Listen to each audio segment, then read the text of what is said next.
Hi!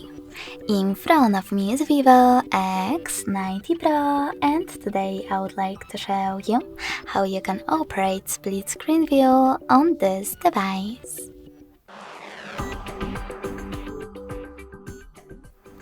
First of all, open one of your apps that you wish to use in this view, like Play Store.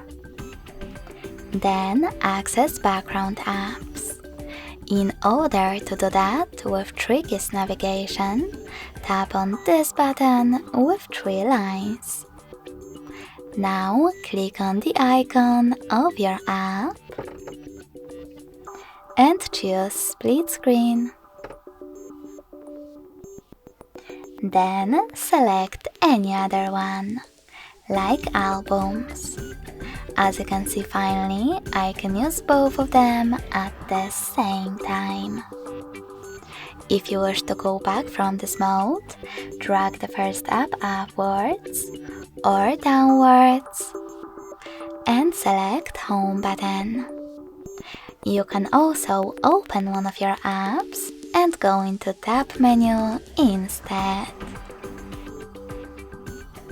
Now locate split screen shortcut, and when you find it, click on it. Then select any other app as well. Thanks so much for watching. If you enjoyed this video, smash that like button, comment and subscribe. Bye!